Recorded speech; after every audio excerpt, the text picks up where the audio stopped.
The city wakes before the sun. A faint blue light touches the skyline of New York in the year 1920.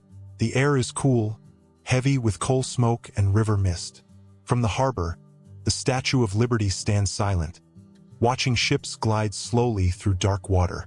You can almost hear the distant horn of a ferry cutting through the quiet dawn. Standing here, at the edge of a new decade, the city feels restless. Something is changing. Something is beginning. The Roaring Twenties have not yet roared, but the first breath has already been taken. New York is growing upward. Steel frames climb toward the sky.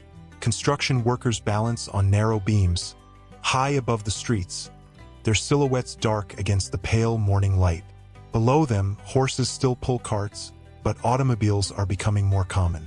The city stands between two worlds, the old century fading, the modern age rising. Look down Broadway. Shops are opening. Newspaper boys shout headlines about industry, politics, and a nation finding its place after the Great War. America has emerged stronger, richer, and more confident. Factories hum. Banks expand. Money moves faster than ever before. Wall Street is awake early, already alive with urgency and quiet ambition. The city smells of ink, oil, bread, and smoke.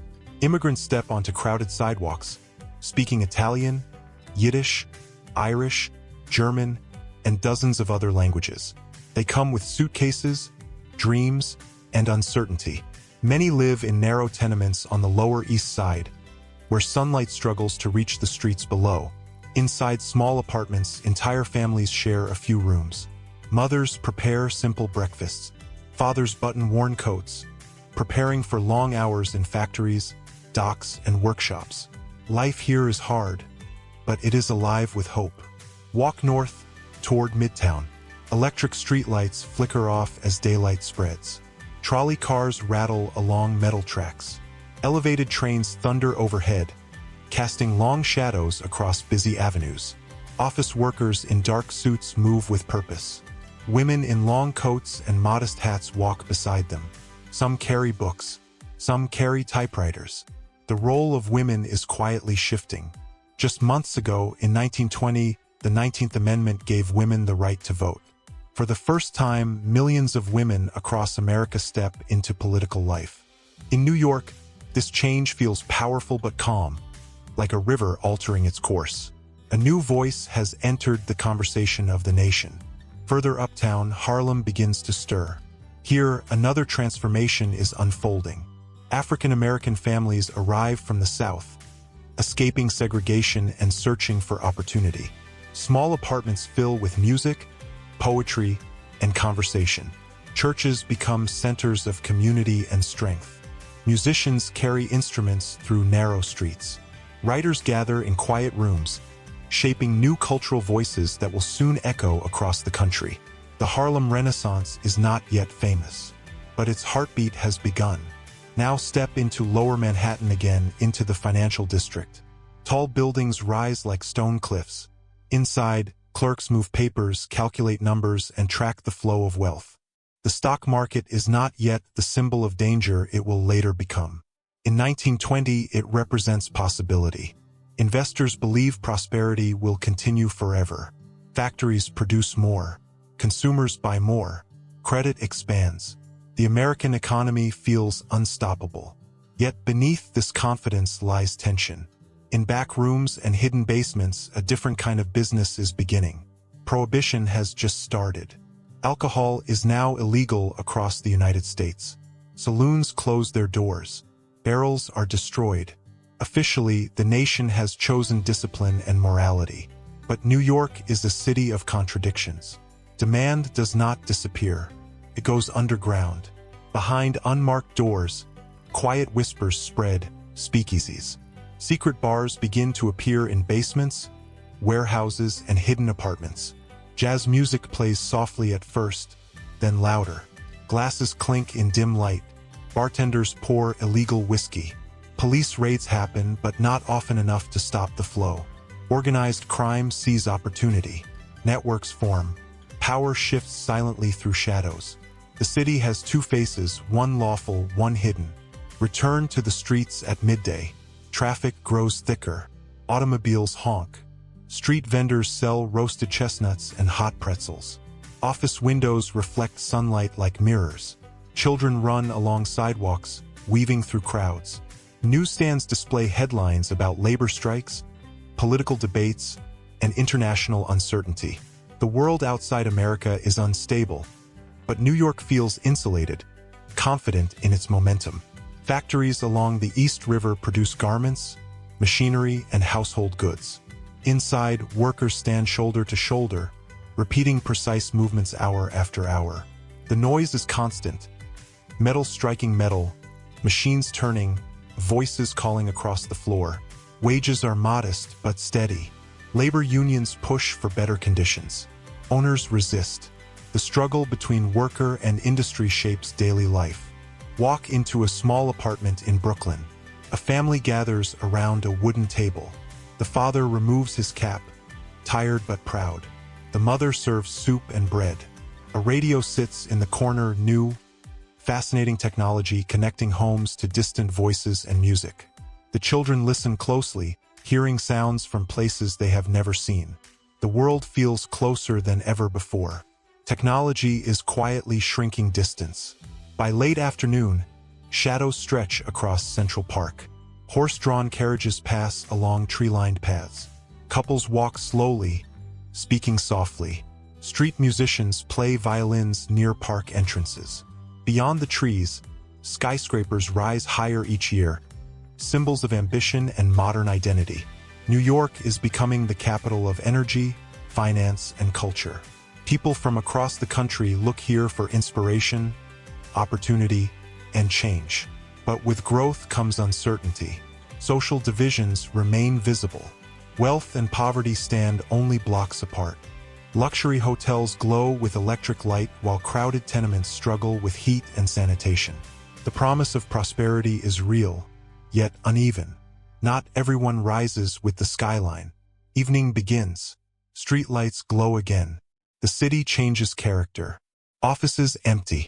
Restaurants fill. Theater marquees light up Broadway, announcing comedies, dramas, and musical reviews. Crowds gather under bright lights, dressed in dark coats and polished shoes. Inside theaters, audiences escape daily struggles and enter worlds of imagination and glamour. Music drifts into the night. Jazz spreads through dance halls and hidden clubs. Trumpets, pianos, and drums create rhythms unlike anything before. Young people move differently now, faster, freer. The old world of strict formality begins to loosen. Fashion shifts. Hair shortens. Skirts rise slightly. A new spirit of modern life is emerging, subtle but unstoppable. Look across the skyline once more. Smoke rises from chimneys. Lights shimmer in thousands of windows. Ferries cross the dark rivers like slow-moving lanterns. The city hums, never fully sleeping. Beneath its surface, forces of culture, money, politics, and human desire are weaving together, shaping a decade that will soon be remembered as bold, dazzling, and fragile. Standing here in New York of 1920, the future feels close enough to touch, yet impossible to predict. The roar has not fully begun, but the city is already breathing faster. Night deepens, but New York does not rest. The year is still young, and the city moves beneath a veil of electric light and shadow. From above, Manhattan glows like a constellation fallen to earth. Windows burn with quiet life. Streets pulse with motion. The air is warmer now, alive with sound. Distant horns, echoing footsteps, fragments of laughter carried by the wind. Step closer to the streets of downtown Manhattan. Behind a plain wooden door, down a narrow staircase, the hidden world of prohibition breathes fully awake. A speakeasy hums beneath the city. Jazz pours into the room like liquid light. Trumpets rise. Piano dances. Smoke curls upward, softening the glow of hanging lamps. Men loosen their ties. Women laugh freely. The strict lines of the old world fade in rhythm and music. Here, rules feel distant. Bartenders pour bootleg whiskey into small glasses. Conversations blur between strangers. News of politics, money, and crime moves from table to table. Organized networks grow stronger in these shadows, supplying alcohol across the city. Money flows quickly. Loyalty and danger walk side by side. Police patrol outside, sometimes watchful, sometimes silent. Above ground, the official city sleeps. But underground, a different New York grows, louder, freer, unpredictable. Walk north again toward Harlem. Windows glow with warm light. Music spills into the streets, blues, ragtime, early jazz. Inside small apartments and gathering halls, artists shape a new cultural language. Poets write late into the night. Painters sketch visions of identity and struggle. Musicians rehearse melodies that carry both joy and memory. This is more than entertainment. It is expression. The African American community is building a cultural awakening that will soon be known far beyond New York. Words, rhythms, and voices begin to challenge old barriers. Though discrimination remains real, creativity becomes a path to dignity and recognition. The night in Harlem feels alive with purpose. Further downtown, the financial district is silent, but tomorrow's decisions are already forming. Inside quiet offices, ledgers rest on desks. Numbers recorded today will shape fortunes tomorrow. The economy of the early 1920s continues to expand. Manufacturing grows. New consumer goods enter daily life: radios, refrigerators, automobiles. Credit becomes easier to obtain. People begin to buy not only what they need, but what they desire. Prosperity becomes a shared belief. Yet the foundation is fragile. Inequality persists. Farmers struggle even as cities grow wealthier. Workers push for fair wages. Industrialists defend expansion. Beneath the surface of growth, tension quietly accumulates, like pressure building behind a wall. Dawn approaches again. The first light touches the Hudson River. Steam rises from warm pavement meeting cool morning air. Delivery wagons roll through empty streets. Bakers open ovens. Newspaper presses begin to thunder. Another day begins in the Roaring Twenties, though the roar is still growing. Now look at daily life beyond the grand avenues. In a garment factory on the Lower East Side, hundreds of workers gather as the shift begins. Needles flash. Fabric moves in endless lines. Conversations in many languages fill the room. Some workers dream of opening their own shops. Others simply hope for stability. Long hours and modest pay remain part of life, even in a time of progress. Across the East River in Brooklyn, shipyards awaken. Men hammer steel plates onto ship hulls. The sound echoes across water and wood. The harbor remains the lifeline of New York, carrying goods, people, and ideas between continents. Every arrival adds new stories to the city's fabric. Every departure carries pieces of New York outward into the world. By mid-morning, the city is fully alive. Streetcars rattle. Automobiles weave between horse carts. Skyscrapers reflect bright sunlight. Advertising signs grow larger, brighter, more persuasive. Consumer culture expands. Shop windows display ready-made clothing, radios, phonographs, and new household machines. Modern life becomes visible, tangible, desirable. Women move differently now. Some work in offices as typists, clerks, and teachers. Some attend universities. Some join social and political organizations. Fashion begins to change. Shorter hair, lighter clothing, freer movement. The idea of independence slowly reshapes daily experience. Not loudly, but steadily. Near lunchtime, Wall Street fills again. Traders speak quickly. Paper moves fast. Confidence dominates conversation. Many believe this prosperity will never end. Investment feels like a path open to all. The city's energy feeds itself, growing stronger with each success. But history moves in cycles unseen. Afternoon brings a quieter rhythm. In Central Park, children play near ponds. Workers rest on benches, hats shading tired eyes. Carriages roll slowly beneath tall trees. A sense of calm exists here, separated from the urgency of business and industry. Nature offers brief balance in a city built of steel and ambition. Beyond the park, new skyscrapers rise higher each year. Engineers and architects test limits of height and design. Steel skeletons climb into clouds. Elevators move people upward in seconds. The skyline itself becomes a symbol, not only of wealth, but of belief in endless progress. New York stands as proof that the future can be built, piece by piece, from vision and labor. Evening returns once more. Restaurants glow with warm light. Families gather for meals. Theaters open their doors again. Broadway shines brighter than before, a ribbon of light cutting through the dark.